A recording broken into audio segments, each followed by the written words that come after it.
Assalamualaikum warahmatullahi wabarakatuh. Perkenalkan, nama saya Nelly Novitasari dari Prodi S1 Keperawatan kelas A. Saya di sini akan menjelaskan tentang cross-cultural understanding.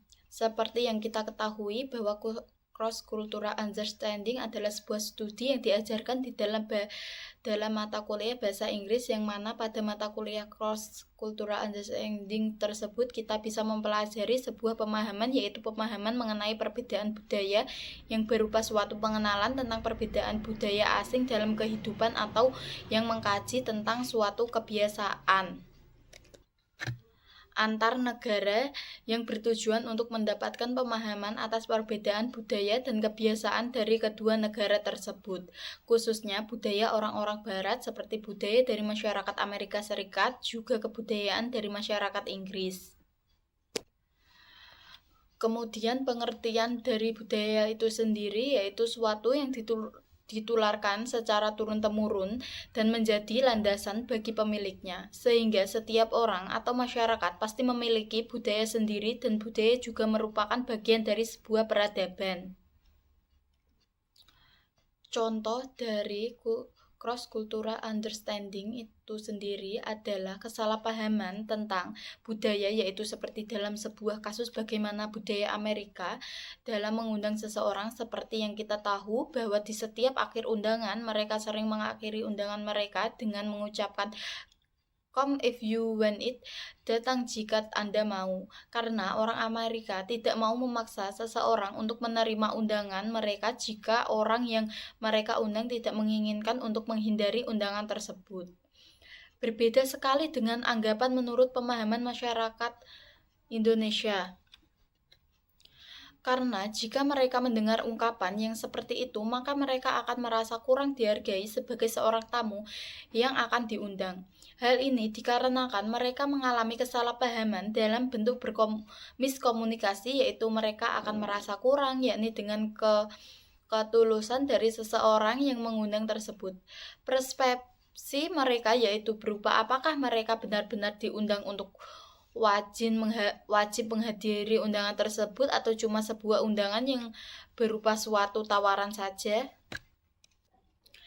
Kemudian contoh lainnya yaitu seperti seorang dari negara Indonesia atau Muslim yang diundang untuk berkunjung ke sebuah rumah dari warga negara Amerika Serikat. Seperti yang kita tahu budaya orang Arab, orang Indonesia atau Islam, kita diajarkan untuk menolak suatu tawaran tersebut paling banyak sebanyak 2 kali. Namun jika budaya tersebut kita terapkan pada masyarakat Amerika, maka yang punya rumah atau orang yang mengundang tersebut akan berasumsi bahwa tamunya telah menolak seluruh tawarannya karena tamunya benar-benar tidak mau.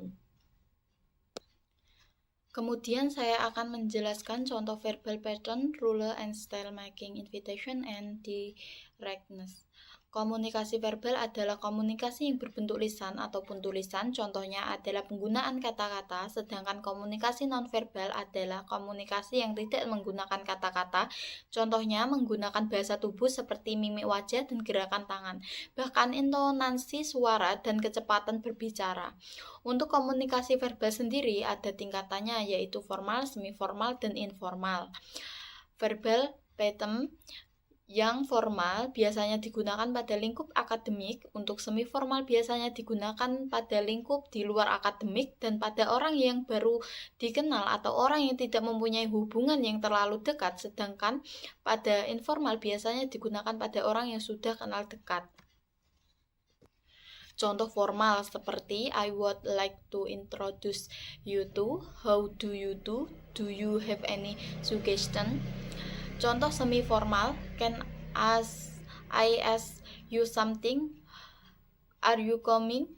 Have you got any ideas? Contoh informal, you coming? Any ideas? Rules and style. Aturan dan gaya komunikasi orang Amerika.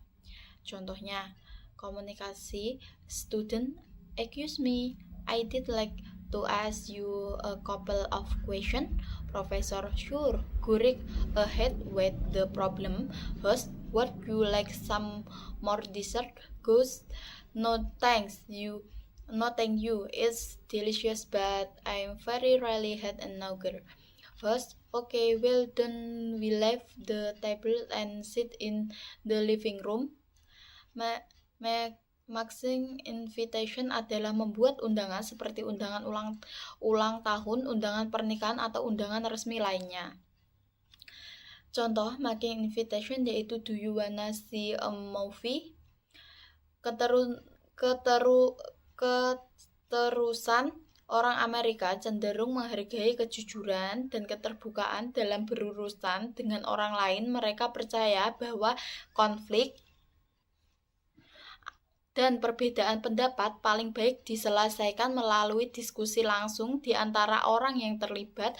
Orang Amerika percaya bahwa jika seorang memiliki masalah dengan orang lain, mereka harus memberi tahu orang tersebut dengan jelas dan langsung untuk menemukan solusi atau masalah tersebut.